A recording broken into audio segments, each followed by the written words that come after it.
Janice, are you there? At your service, sir. Enter the manosphere. Of course. How can I assist you today? Give me some of that dating foolishness. Will do, sir.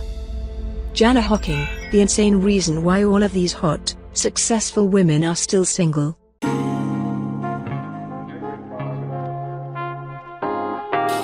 Welcome to Manosphere Highlights Daily. In this video, we dive into the article titled, "The Insane Reason Why All of These Hot, Successful Women Are Still Single." Insane reason, fellas? It already kicks off with the foolishness. We'll get into why there's nothing insane about these women still being single. I'm gonna need some help reading this article. Janice, switch to avatar mode. Will do, sir. Avatar mode activated. Looking good, Janice. Thank you, sir. I'm ready to get into this dating foolishness. Now it's time for us to get into this and do what we gotta do. Because we men, ain't we? We men, ain't we?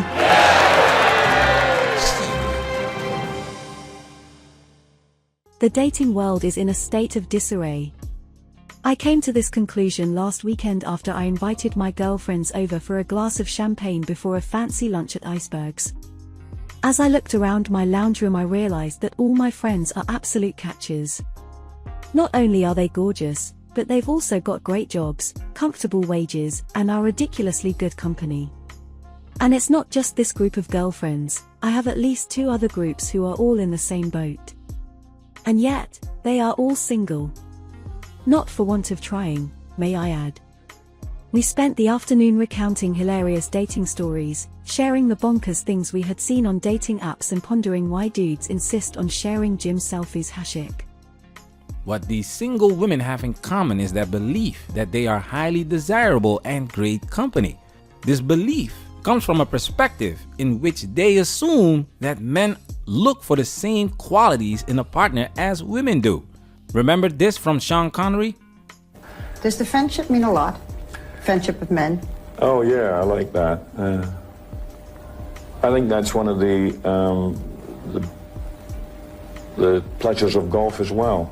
I'm not mad. I don't like playing golf with women, no matter how good they are. I really don't. Your wife plays golf? She's a very good golfer, yeah.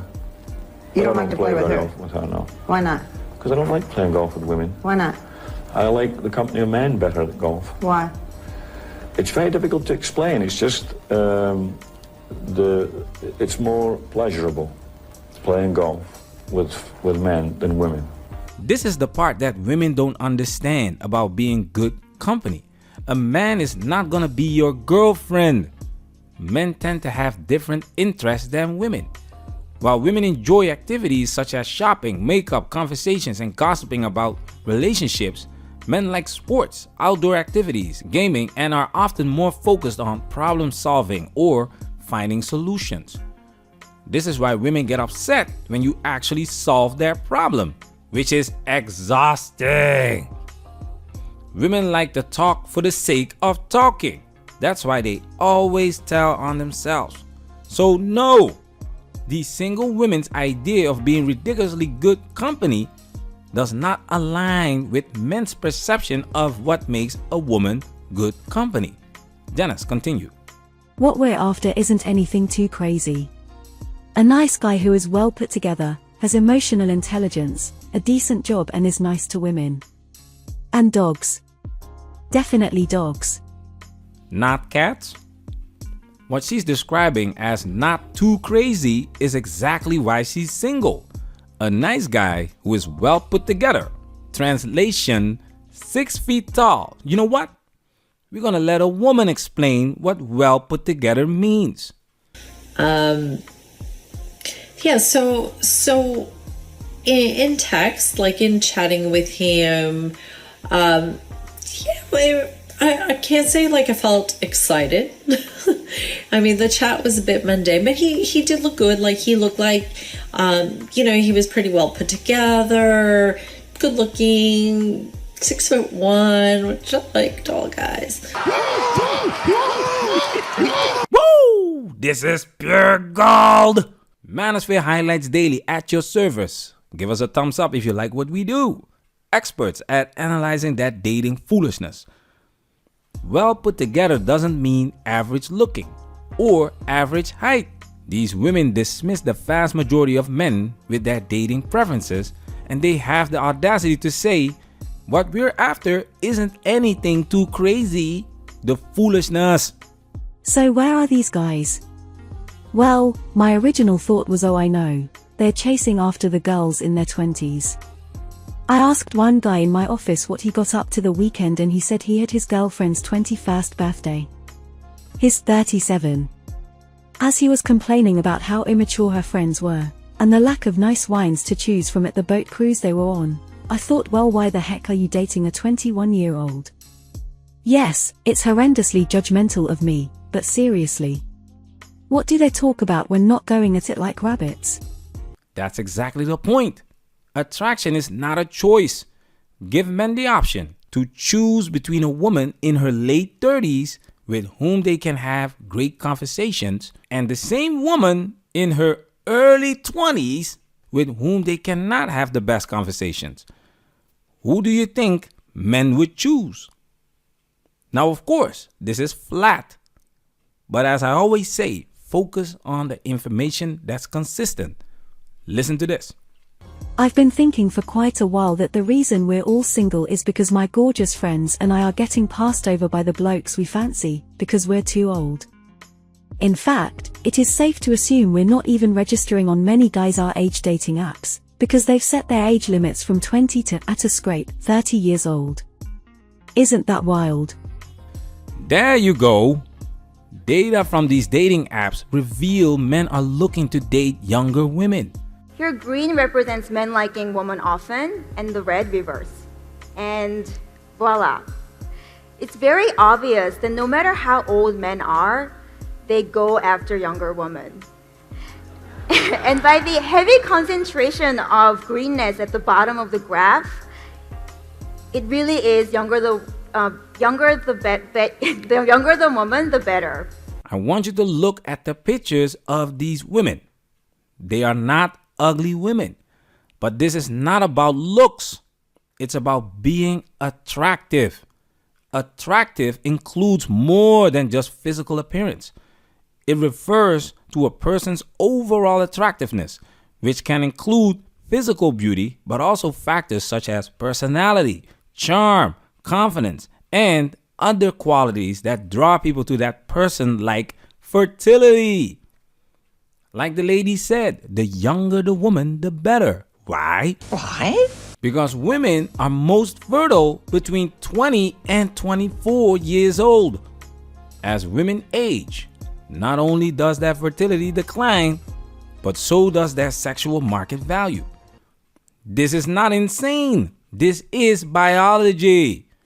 Are you sure you are ridiculously good company?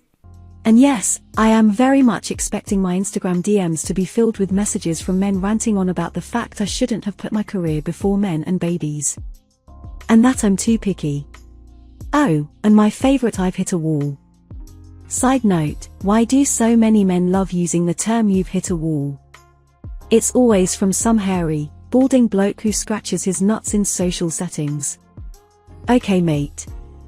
I beg to differ, dear cranky gents.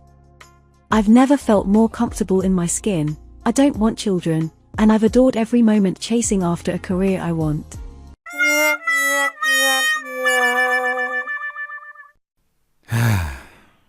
Oh my goodness! Women always tell on themselves. The reason women use shaming language is because the truth hurts. Modern women have heard this story about putting their career first and being too picky many times before. But it's only when the wall knocks them into oblivion when they come to their senses, if they are lucky. I'm not gonna lie, it's entertaining as F every time women try to beat this wall. Every time women think they are the exception to the rule. That's 3.6% of men in the entire world that are tall enough that are at least 6'2". Is that discouraging? I mean, I only need one.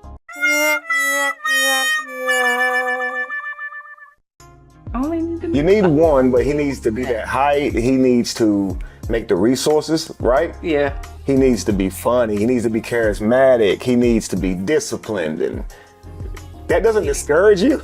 Like, I'm an optimist.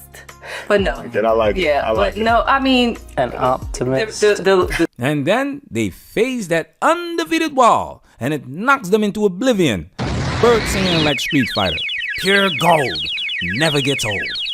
Your whole life, you focused on yourself. You don't want children. You put your career first. Fine. You're not attractive to the man you want. That's the law of cause and effect. Hold this L. But there has to be a more valid reason why all my girlfriends and I are single, than just some shallow dudes who want a pretty young thing on their arm. So, after some more pondering, I began to think perhaps the issue is that I, and my friends, have paved out lives we absolutely adore, and if we're going to add a man to our life, then they must be on the same level or higher. You can't detract, you must add to my life. You see how women have no problem being selfish when it comes to dating? Same level or higher. They have no problem saying that while they complain about the so-called gender pay gap.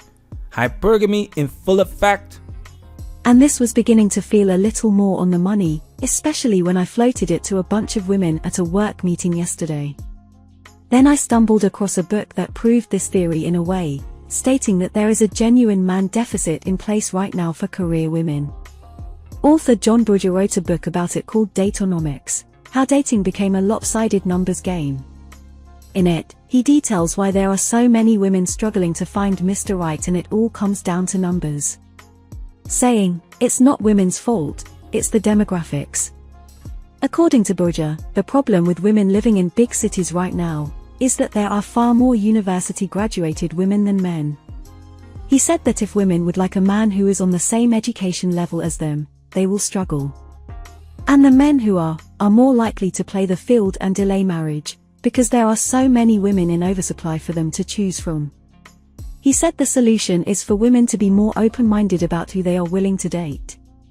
And here's a plot twist for you, I think he's right. You think he's right? Well, I don't agree with him saying it's not women's fault. At this point, it is women's fault. Women wanted this responsibility. Women wanted to choose. Instead of doing their homework about the complexities of society, they decided to drink that feel-good Kool-Aid that women can have it all, which is practically impossible. There are no solutions, only trade-offs. Women can't seem to grasp the concept of trade-offs. For so long I've ranted about my refusal to loosen my standards or settle for any old bloke. But have I been going on dates with guys who are vastly different to me? Nope. I tend to go white collar. Sure, I dabbled with a few footy players in the past, but that was just for fun. Perhaps I should be dating guys who didn't go to uni. Or took up a trade, or here's an idea, a farmer. Maybe we're all single because we've only been sticking to what we know. Maybe my Mr. Right is currently trying to herd sheep into a shearing shed, and I've been attempting to look for him in a fancy wine bar. Wrong place, Jana. So, in the fine words of Taylor Swift, it's me. I'm the problem, it's me. It's me. Hi, I'm the problem, it's me. The girls and I have vowed to broaden our dating field and start going to places outside of the city bubble. Can't hurt, right? Only when the wall knocks them into oblivion do they consider lowering their standards. And it's too late. Nowhere in this article does it discuss the tangible and meaningful contributions these women make to men in relationships. Instead, the article seemed to focus on the women making self-declared assumptions about themselves, such as their physical attractiveness, being good company, or having a successful career. It suggests a lack of deep research into the real qualities, actions, or benefits these women bring to relationships, and instead relies on their self-perceptions. Superficial as F. Janice, thanks for your help. You're welcome, sir. This is pure gold. Manosphere, we working. protect yourself at all times. This video has officially been highlighted.